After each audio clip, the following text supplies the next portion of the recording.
Mark, thank you so much for coming on the podcast. Welcome. Thank you very much. Are you a big podcast listener? To certain things, but sort of that's the way it is now, isn't it? But yeah, it's good to like have a listen to like different people and sort of their views. I imagine if we were to pull your phone out now and went onto some of the leading podcast providers, Potter's Pod would be the first one that you listen to. I imagine you've subscribed. Say yes, even if you're not, Mark. Yeah. Correct. That's it. That's the right answer. That's exactly what we like. So what we tend to do in this podcast is we'll obviously spend a lot of time talking about your time at Stoke and about the rest of your career. But what we tend to do is go back to your childhood to work out how we got to where we got to. So I understand it then, one of 7 boys, one of 9 children. Yeah, we came over from South Africa because my dad was into politics because obviously things were not really good over there at the time, and he was sort of an activist and, you know, like trying to get things changed.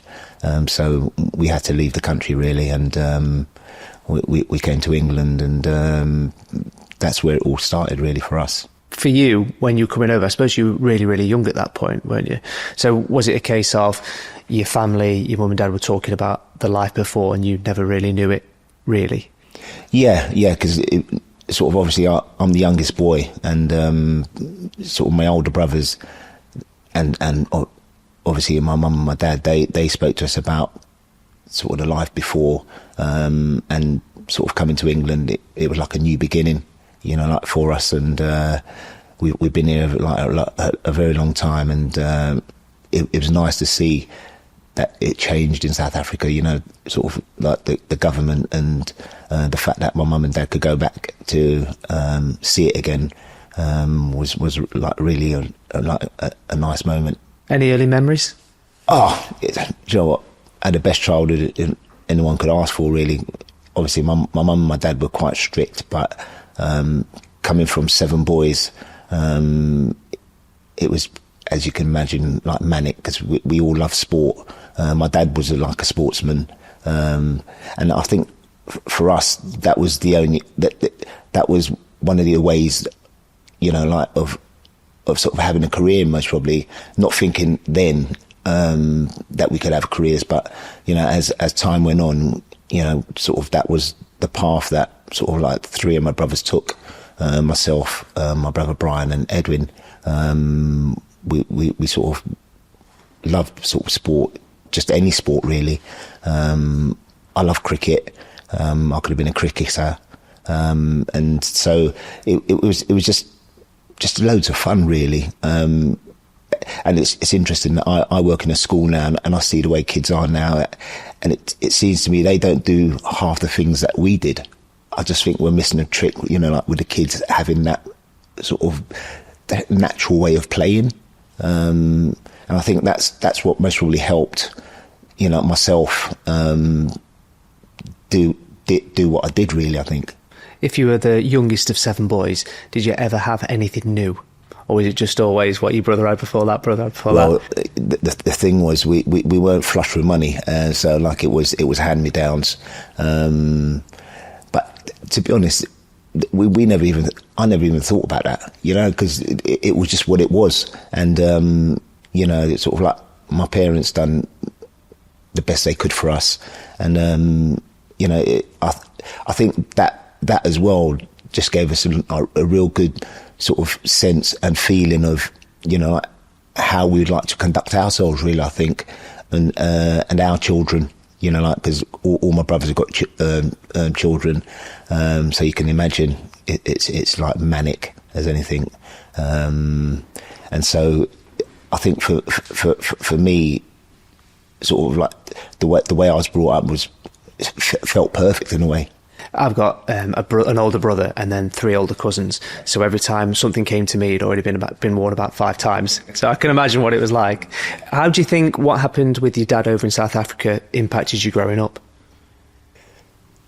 Well, it's interesting.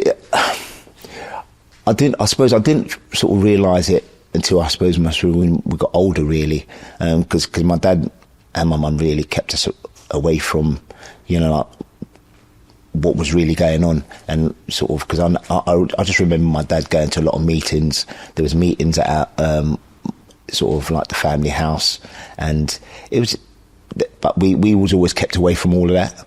You know, we knew sort of like the people who were coming to the house, but yeah, so after that it was just, you know, you just went out and played basically, while the adults sort of like spoke and like did what they did.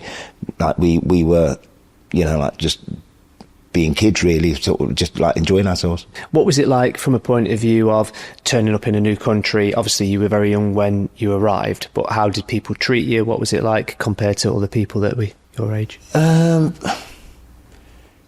Because it was hard, I think, because like when we first came over, we went into a hotel in Paddington, you know, like, and I think we sort of struck up a friendship with, I think, a Greek lady. But sort of in this hotel, there was so many different nationalities, and so, I mean, to be honest, it obviously being like two or 3 years old, I didn't really sort of know a lot in that sense, but we just seemed to just get on with everybody, and I think what helped that was my dad was quite affable, and you know, like he just a people person, like, you know, and so for us, I think that helped us in that sense, that, you know, he would talk to anybody and everybody, you know, and so I think he made it a lot easier for us. So you get to the point where you moved over to England and you're one of 7 boys. Yeah. At what point do you think football really started to take over your life? We were always sporty, but I think my older brother Brian and my older brother Edwin, they used to like sort of go to youth clubs, and they used to play for like different teams. And we always used to play in the playground across the road from where we used to live, and we were always competitive. I don't know where we got that from, but we were always competitive against each other, more so than anything else as well. And so we used to just sort of play like sort of morning, noon and night.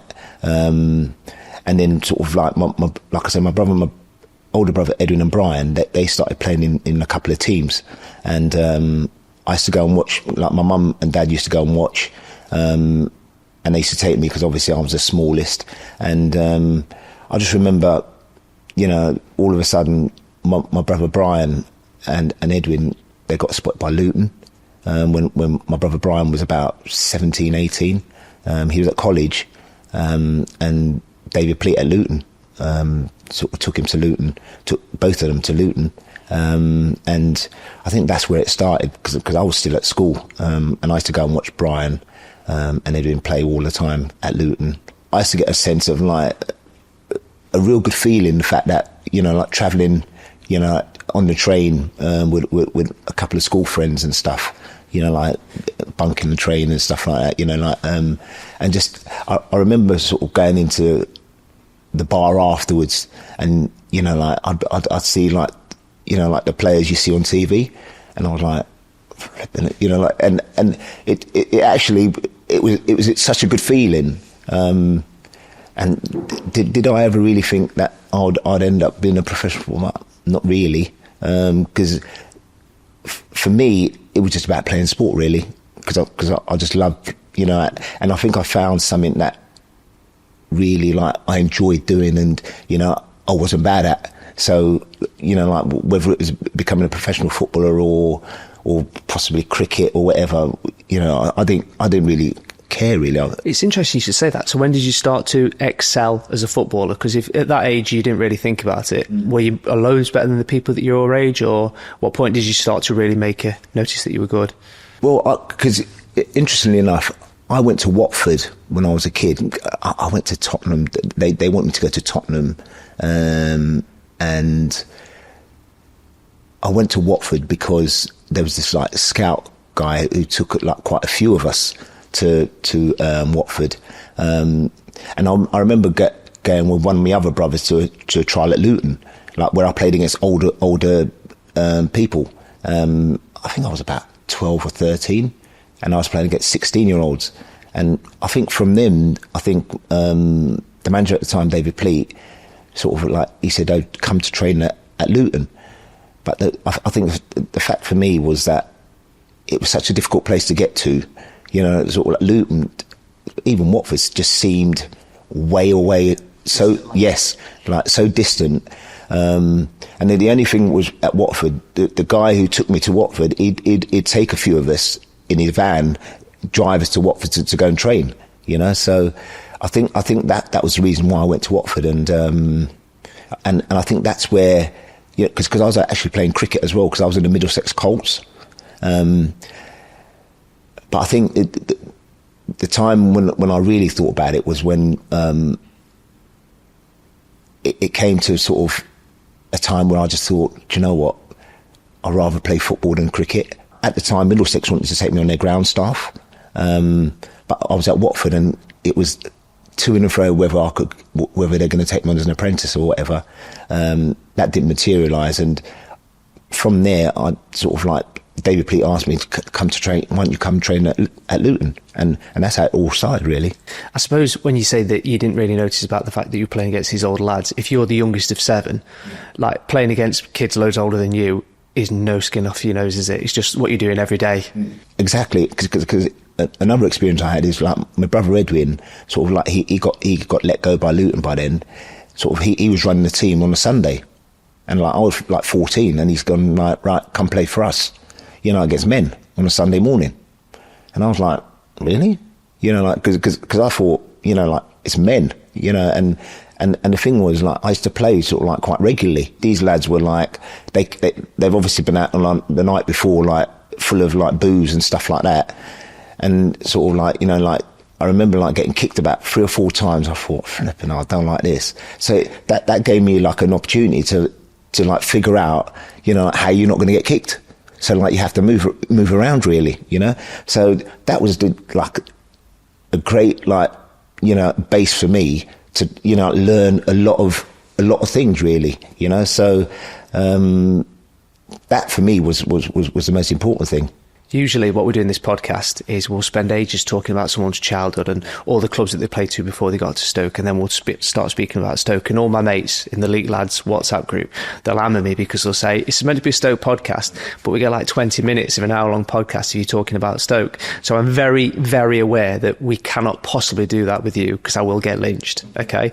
So I'm in no way brushing over your start of your career and all that kind of stuff, but if it turns out to be a footnote in the podcast episode, don't take it personally. Is that okay? I want to talk to you about your time at Luton, because I understand you mentioned David Pleat there, but there were some big characters involved in the dressing room as well, especially in the position that you wanted to play. Can you remember any in particular? My brother to start with. People like Mick Hartford, like Paul Walsh. Who did you, like, I'm trying to think, if you were an apprentice, who were you like working towards and who were you working with? Well, I mean, what was interesting is at that time, they just got out of the second division. They won the second division champion, and they went into League One, which is a Premier League now. And you had people like Paul Walsh, who went on to go to Liverpool and stuff like that. You know, there's my brother Brian. There's a guy called Macari Joby, Mick Hartford. There was massive characters, you know, like when I was like first there, you know, we had people like Steve Foster, like Brian Horton, but just unbelievable characters who you learnt so much off. And I always say to a lot of people that, you know, like without them, I'm not sure we would have had careers, you know, because like the way they brought us up in a sense, you know, and sort of David Pleat being the overall head of it. It was an unbelievable experience, and you know, like, to this day, sort of like I said, I always feel that was the best thing that ever happened to me, really. Brian Horton, you were his boot boy, weren't you? Bloody hell, yeah. God, dear me. When was the last time you spoke to him? That's funny. Luton had a reunion about a month and a half ago, and sort of he was there, and it's an interesting story. Sort of a story I'll give you. There was a game, I think they played Ipswich away. Norwich away. And his boots didn't go in. You know, like, because like we used to have a roto where like you clean the boots, put them on the on the thing, and someone else would like put the boots in. Brian Norton's got no boots, and so like me not knowing, all of a sudden on the Monday morning I walk in, and I'm thinking, you get a sense of something's not right. So you know, like, you could feel it in the air. Feel it in the air, and sort of like, because he was like one of the first ones who used to come in, and like sort of like he'd give me the like piercing eyes, like, you know, and I'm thinking, flipping hell, what have I done? What have I done? You know, like, and like sort of straight away he's gone.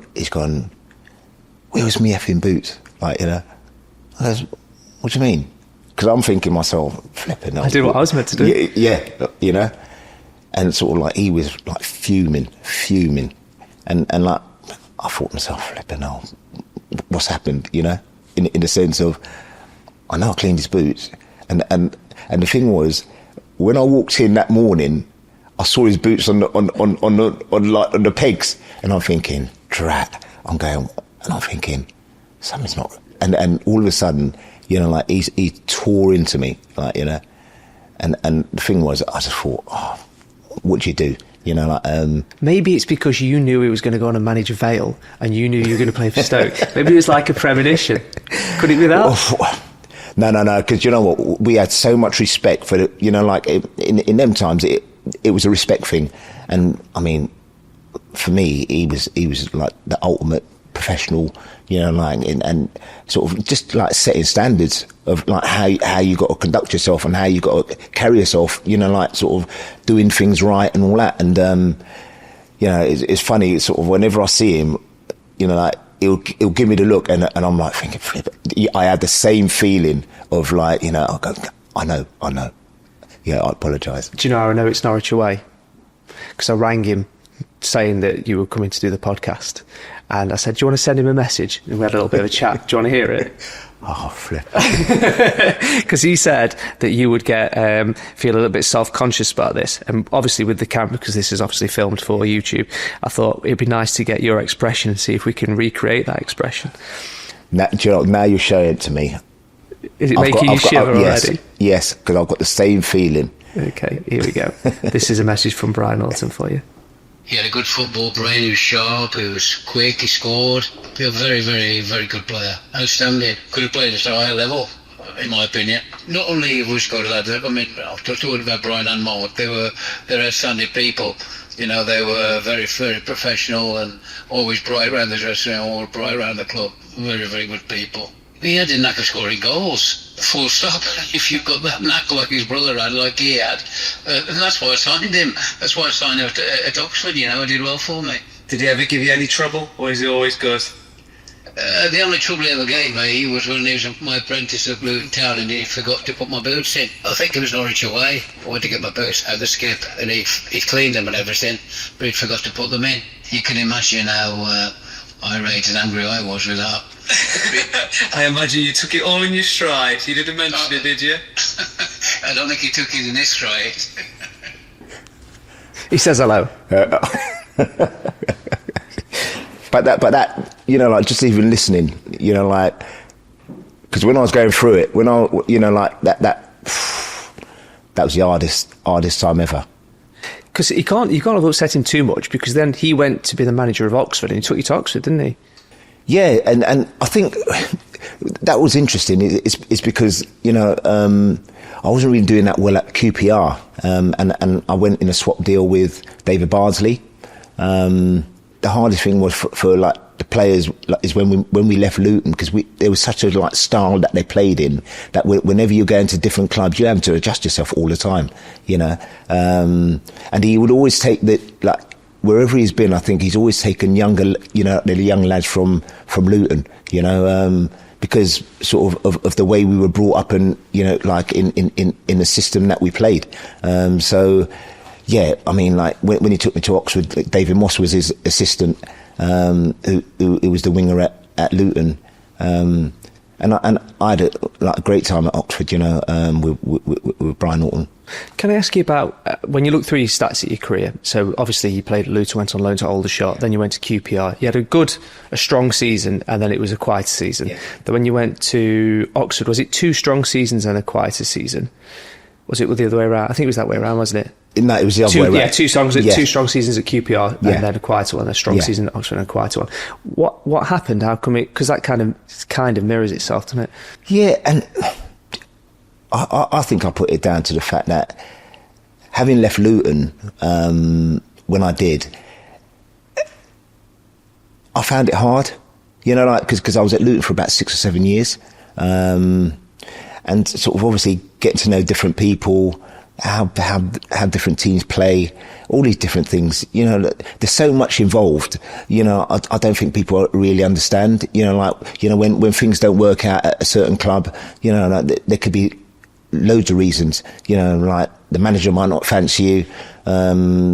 You go through a bad spell, and also I think when I sort of left Luton, I never saw myself as a number 9 striker, scoring goals really, because we were always taught whenever you're in a position, if someone's in a better position, and pass it. So and that's how I always was. That was the difference for me, is that realising that when you're playing centre forward, you're judging your goals, simple as it is, and I think the only time I realised that really is when I did come to Stoke. I've got one more question about your pre-Stoke life, as if that exists, and then we'll talk about Stoke. My one question is, Trevor Francis was your manager at QPR. What was he like? Because he's one of those players that it's like, if you're a football fan, you know about Trevor Francis. Trevor was, do you know what? I think he was about 35, 36. Yeah, he'd only been youngish, wasn't he? Yeah, and do you know what? Unbelievable player. He wanted everything to be right. So for instance, if the balls weren't how he felt that they should be, he'd moan and all these different things. And I think the fact that, because when he was at QPR, he had just come from Italy. Yeah. And obviously he's obviously, because they ultra professional, and sort of, I think sort of it was totally new to sort of players then, how he sort of conducted himself, really. I remember he used to walk in sort of every day with the Italian newspaper, and people are looking going, is he all right? But he was way ahead of his time, really, if looking back, because and I think he was in Italy for about 5 or 6 years, and that's testament to him, his ability. But even when he came back, his sharpness was unbelievable, and that was a good experience I had, playing with someone of his ilk, really. September the 16th, 1991. Is it a date that is etched into your memory? Can you remind me? It was the day you signed on loan for Stoke City. Right, okay. Well, it's quite funny. I remember speaking to Lou. I met him in Swindon, I think. Yeah.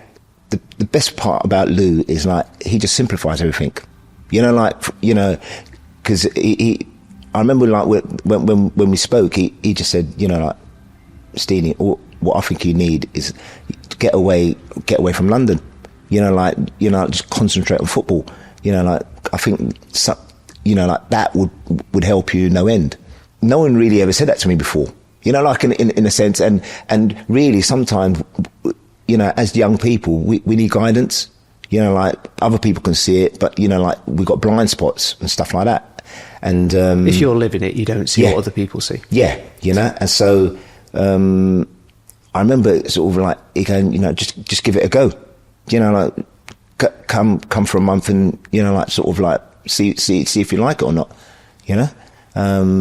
And I'm glad I did.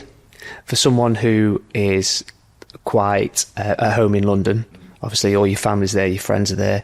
The furthest north you'd been at this point would have been Oxford, playing full time, wouldn't it? What was it like when you first turned up in Stoke-on-Trent?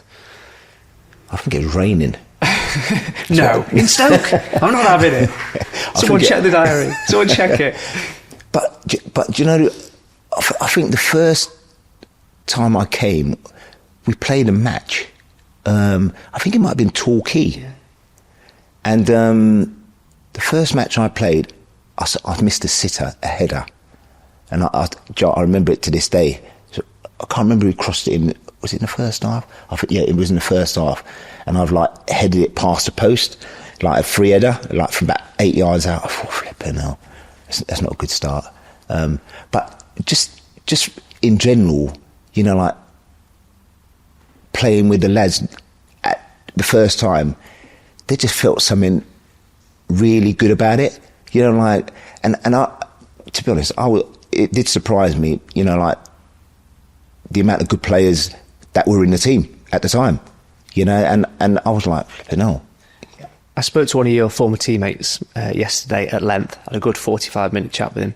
I won't name him just because he's told me some information and I want to surprise you with it later on. And he said to me, when you first turned up on loan, and he meant this in the nicest way possible, he spoke very highly of you. He said you seemed a little bit unfit, a little bit disillusioned with football. What do you think happened in that loan spell that convinced Stoke City to part with £100,000? Because you didn't score, did you? You didn't score lots of goals. What do you think it was about you as a person that made Lou and made the people around you think it's worth the money? Whoever's told you that it was right, you know, like because I think we put plenty of research in this, but as you know, because you are a regular listener, Mark, obviously, you know, I think it was the players more than anything, you know, because for me, I looked at it and I thought to myself, you know what, that, you know, like it's a decent team, you know, and it actually reminded me of like the time when I was at Luton, you know, like that feel, you just get a good like positive feel about somewhere, and I think sort of playing with like Bertie Biggins helped a lot. I think we hit it off straight away, and I knew what he would do, and he knew what I would do, you know, and you rarely get that, you know, like in football, and you know, and I just think that for me it was all about getting going again, really, but it was a really nice, like a good moment in my career where, you know, like I felt good about where I was, you know, because obviously like the last couple of clubs I was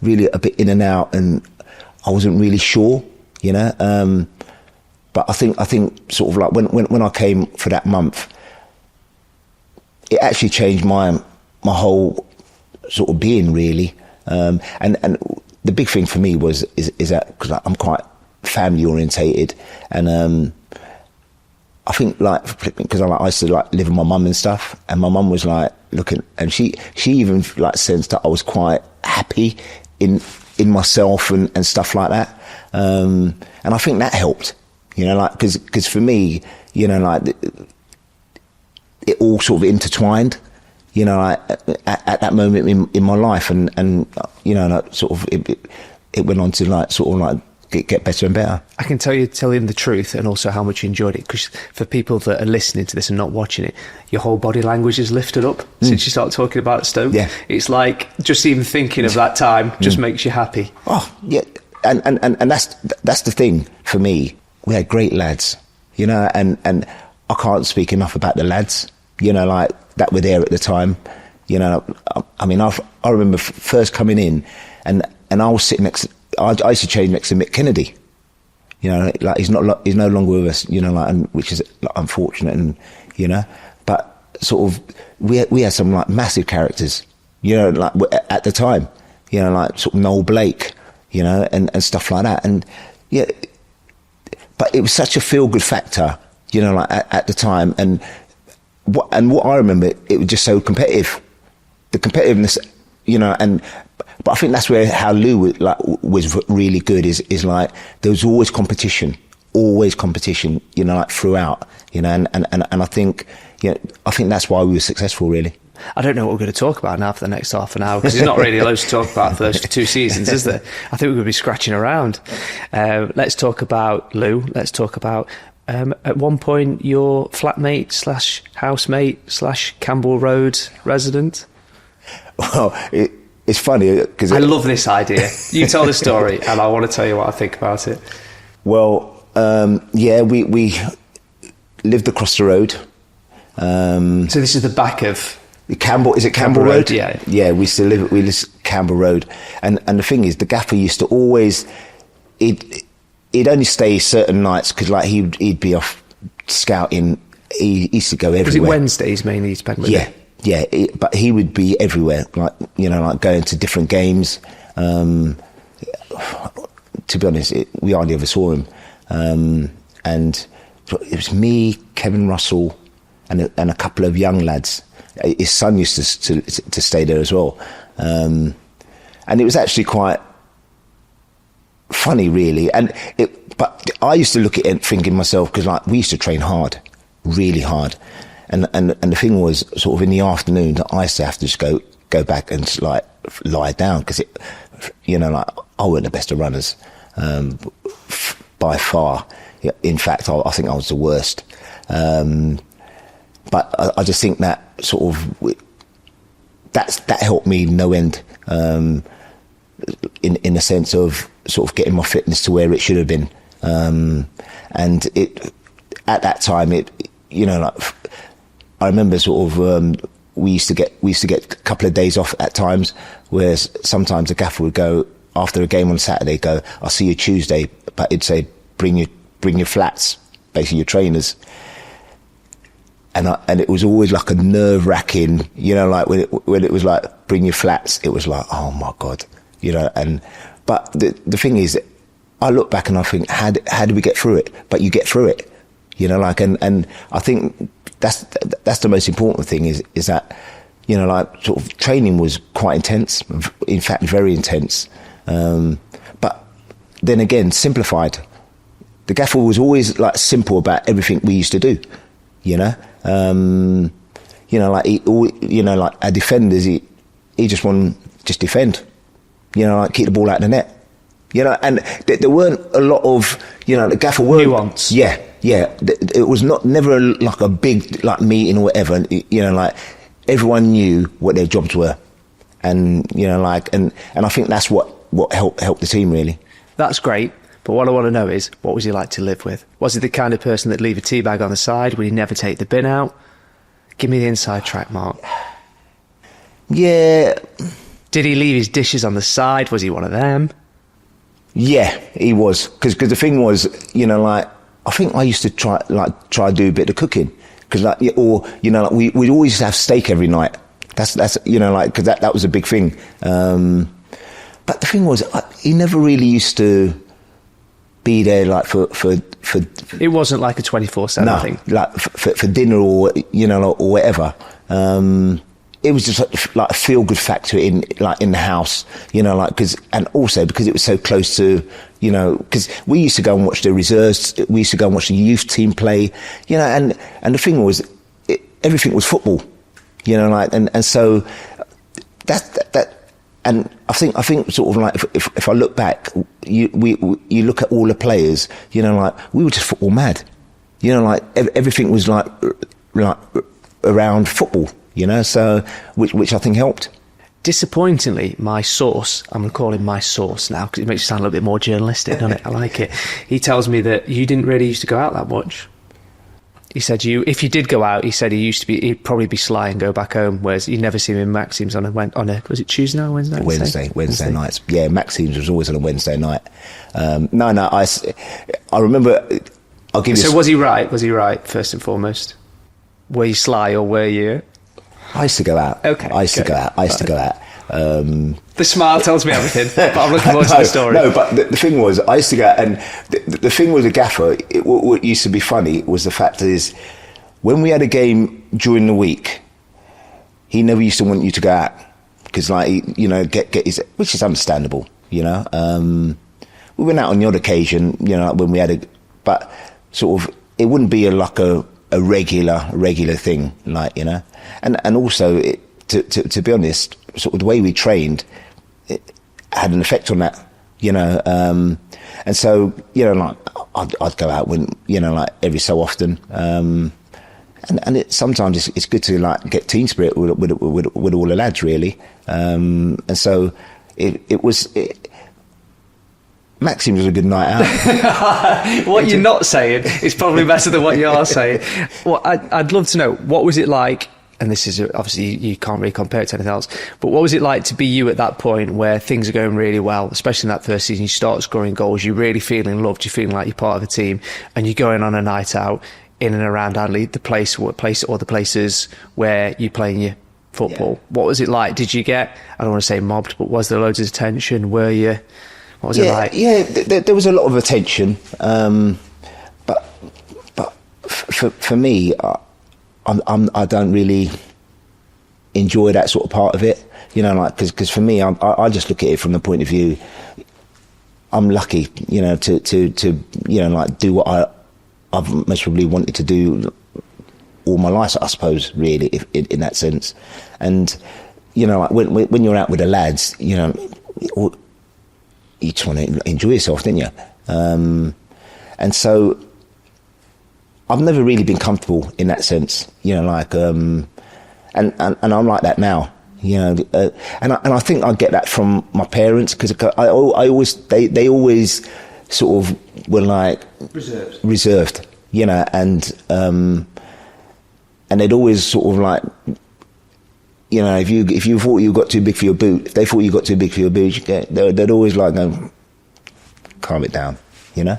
And so for me, the most important thing was, you know, like trying to be successful and like, you know, like and sort of get results, really.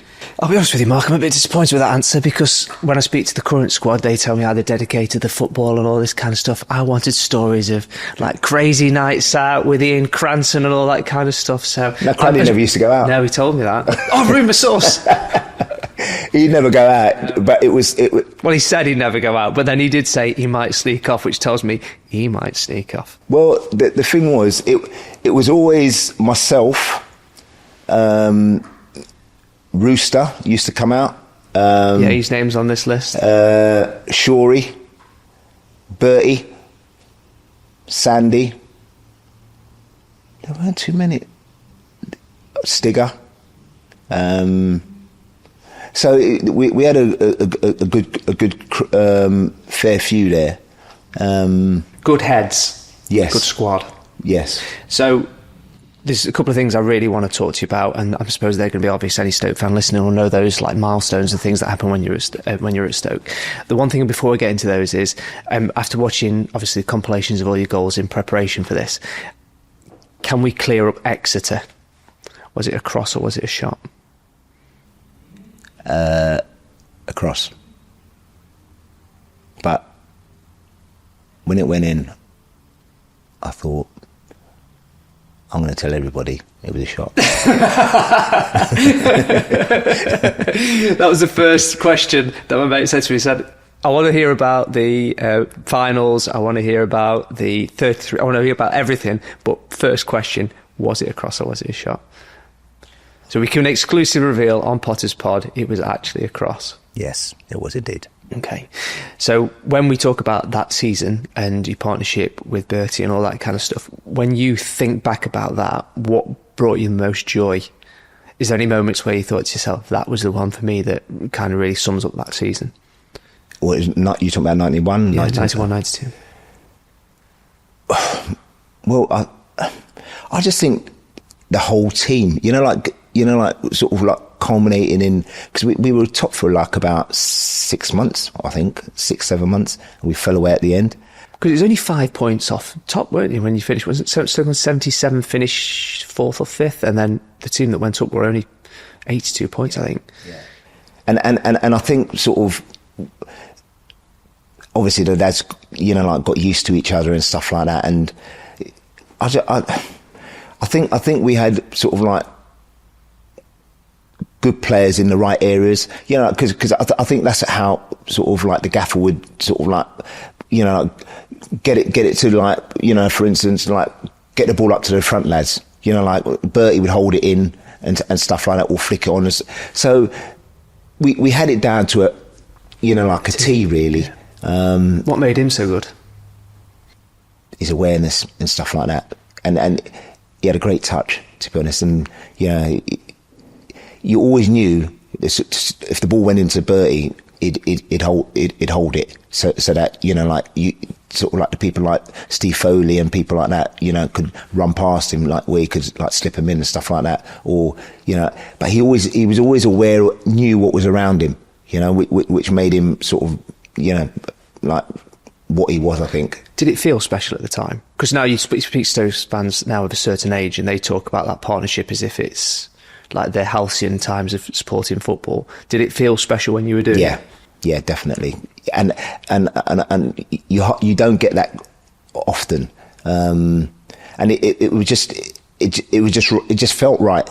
You know, like I think we always knew what each other were going to do. You know, and I think that season he scored 27. I think 27 goals. I think, and getting that amount of goals, and you know, like being the striker he was. Yeah, sort of like he wanted balls in the box to like header in or whatever, you know, where I was sort of more like quicker, you know, like moving my feet and stuff. But what helped matters was like we used to do finishing every day, you know, after training, like, you know, and I think sort of we were just doing little things that just seemed to like, you know, like click. You know, like when we were sort of like when we played in the games and that. So it was a good time. We could record this podcast 20 different times and ask 20 different sets of questions, but there's certain things I definitely need to speak to you about. Obviously, there's the playoffs. We'll talk about that first, then we'll talk about the final. What are your memories of the playoffs? Bloody hell. It was horrible because I think because we were top for such a long time and then we fell away. I think that worked against us at the time, and sort of like we drew Stockport, and Carl Beeson got sent off the first leg, or you know, and the thing is they were always Stockport were always like a niggly like sort of like outfit. I think we knew we were a better team than Stockport, but I think sort of coming out the top two after such a long time, I think that was the hardest thing for us to Did you know in the back of your mind that it was going to be difficult when that had happened? Yeah, because and I think the biggest thing for everyone, I think we knew we were like the best team, you know, and to fall out at the time we did. You know, obviously it just weren't meant to be. But you know, like we I'm not sure how many of the players have gone through, you know, like that experience of trying to, you know, like get promotion, but you know, like having been like top for about 6 or 7 months, you know, falling away. You know, it was hard to take, really. But I think that made us a lot stronger to, you know, like hopefully like come back the season after and, you know, put that wrong to a right. A very hot day in Wembley. Yes, but I think for us it was, you know, like the most important thing for us was to win that day. You know, like because having been beaten, you know, like by Stockport in the playoffs. Yeah, and just thinking back, you know, the support we had throughout the season was just out this world. You know, like I remember where did we go? I think we went to Orient, and we had like 5,000 Stoke supporters. You know, like, and you just think to yourself, this is mad, this is crazy. You know, like you know, they turn up in their droves like to like all the different games, and you're just like, you know, that's the biggest thing for me. What I always saw is like, you know, they would travel everywhere. You know, and I just thought that sort of at the end of the, you know, like the autoglass was fitting, you know, like because like there was 40,000 Stoke supporters. You know, can you still hear it now? Yeah, 100%. Yeah, and I think that for me that was the best feeling in the world, that we actually won something, you know, for our efforts and, you know, like everything else deserved. I think, you know. I obviously want to talk to you about your memories of that day, but there's one really interesting picture, and I don't know if anyone's brought this up to you before. I imagine they might have done, where obviously you were wearing next season's kit on the day at Wembley, if you remember this. But then, if you look at the photographs, the bench, so all the management staff and all the coaches and stuff like that, were wearing the shirt, the home shirt of the season that had just finished. Oh, really? And so Ian Cranston, again, sorry, I've outed my source, he said it was because, and I don't know if you can confirm or deny this, so there's a really famous picture of Lou and Chick Bates and everyone wearing the season before's that's just finished shirt, and obviously you wearing the new one to promote the new shirt. And Ian says it's because it was that hot, because it was like 90 degrees or something like that pitch side. He said that because it was so hot, they all decided to wear the... But you just imagine now if you went to watch the final and you saw Pep and all his coaching staff just wearing the home shirt, it feels a bit John Terry, doesn't it? Just slightly. I'm not in any way suggesting that's the case, but it's such a strange picture because of that reason. Can you confirm or deny that, what Ian Cranston told me? If you want to say Ian Cranston's completely wrong, I'm more than happy to hear that. Don't get me wrong, I'd love it. To be honest, that's the first I've ever heard that, to be honest. So I'm learning on Potter's Pod. Yes, I am indeed. Yeah. And the fact that you said we wore the following season's kit, I didn't even realise that. I feel like 10 foot tall, Mark. I won't lie to you. What do you remember about the match? It was quite nerve-wracking, I think. Because I think, like on the day, we were a better team, I think, but I think we wanted to win so much. I think, like, we were nervous. Which is understandable, and also playing at Wembley, yeah, and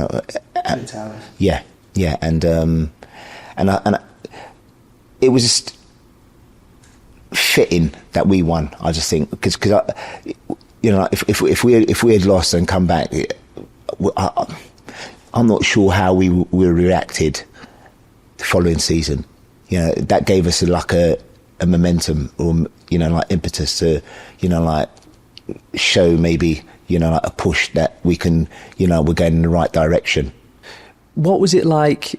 Obviously I imagine it was a great day for you, but what was it like for your family? Because what is it now, 30 years previously, 25 years previously, your dad's taken the decision to move his entire family, 9 children, from a completely different continent to come and live in England, and then all of a sudden in his own backyard just up the road his little boy is playing in a big final. What's that like? What's it like for your family? Have you ever thought about it through their eyes? Because that's a lot of sacrifice to get you to where you were. Well, I had to get about 20 tickets because, like having a massive family. But the interesting thing is, my mum never used to go to our games ever.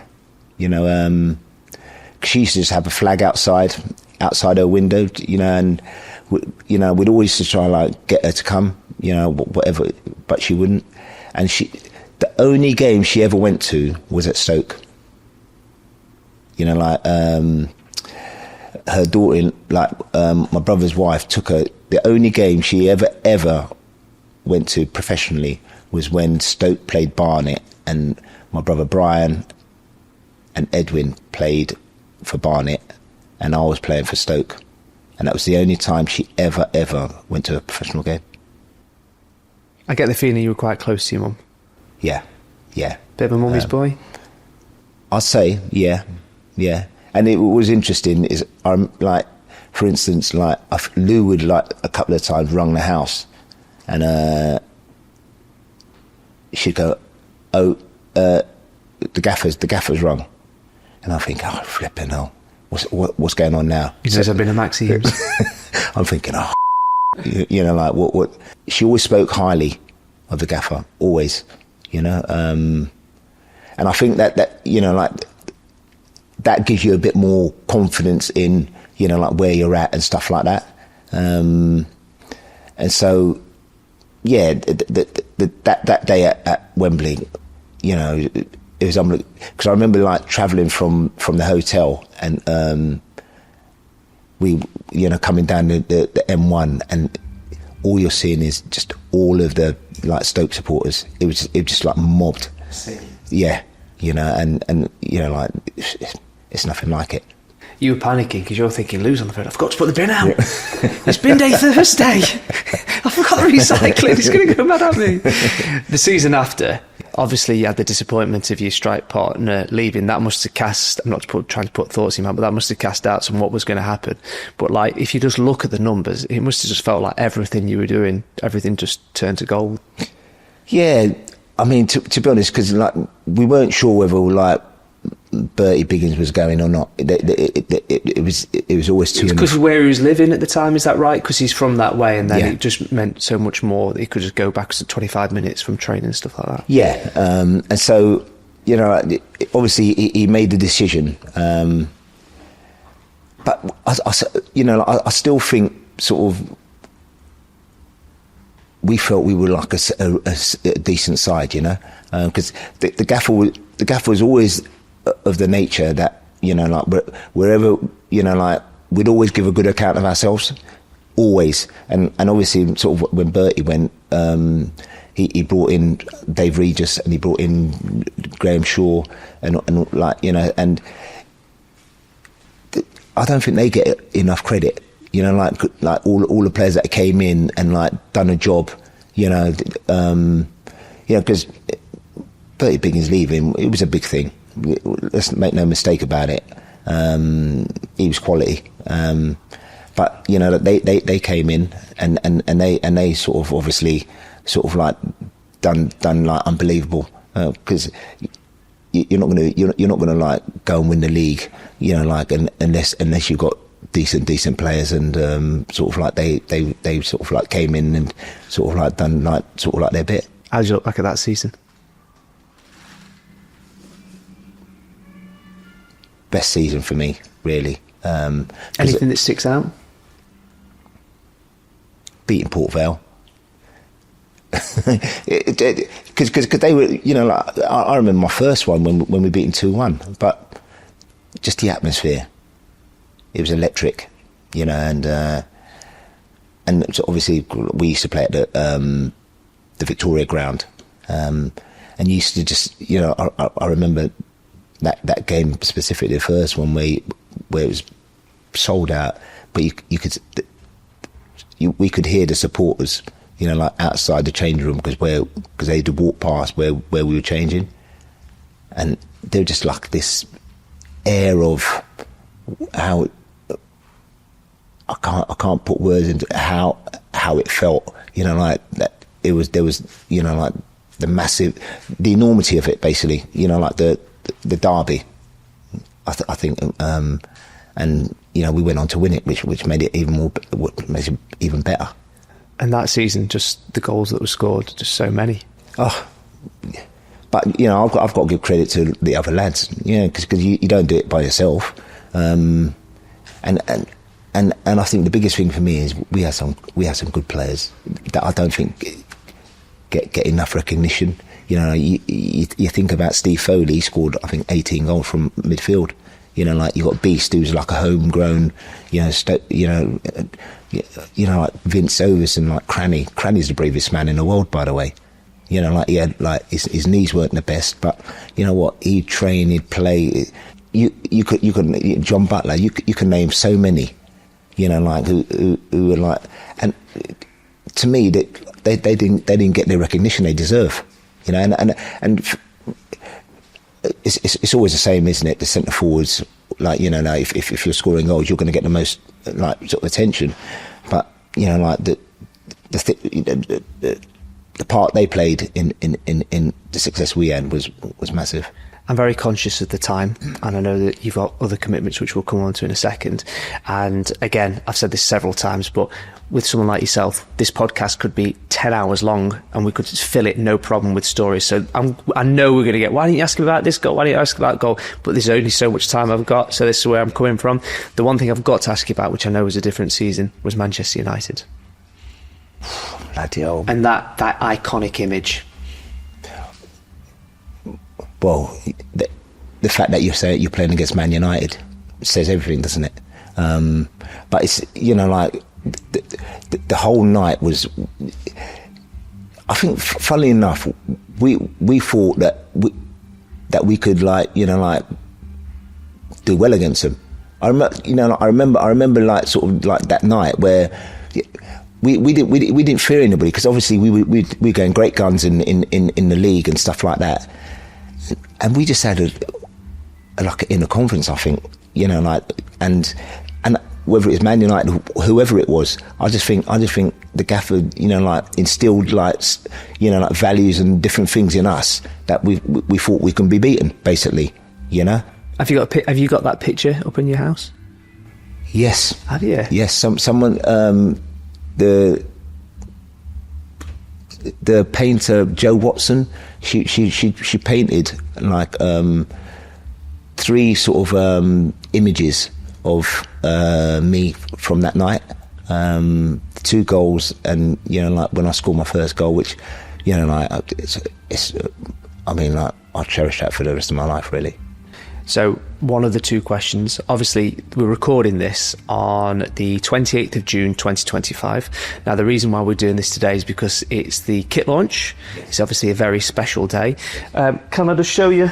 Obviously this kit will be, the new kit which is been released today, is obviously based on a very special moment for you. I appreciate for people that are listening, you'll know what the kit looks like by now, but when you see that, what does it make you think?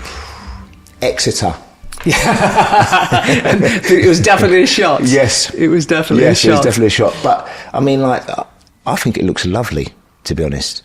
It's quite, the fact that they've actually sort of like homage. Yes.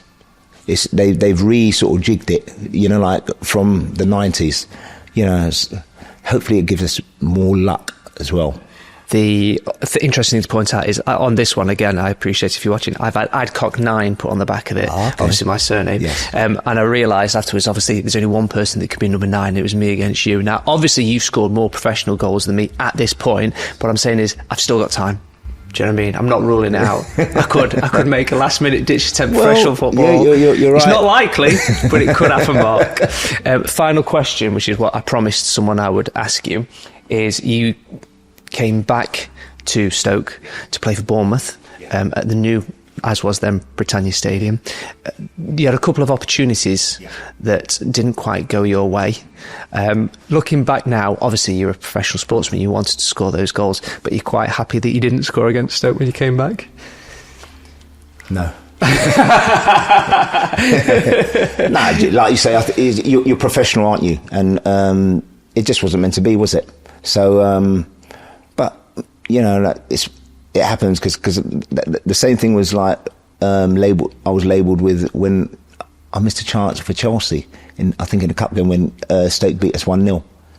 The ball went through my legs. When someone said it, or a lot of people thought it was easier to score. So, but it's always important to like be professional about whatever team you're playing, like against or with. So it's an unfortunate moment, and so hopefully, and you look back on these things, and it's just one of those things. So if you see if you see a clip of you on the internet saying you're really glad you missed that is AI and that is not real. Thank you very much. Mark, it's been an absolute pleasure. Okay. Thank you so much. No problems.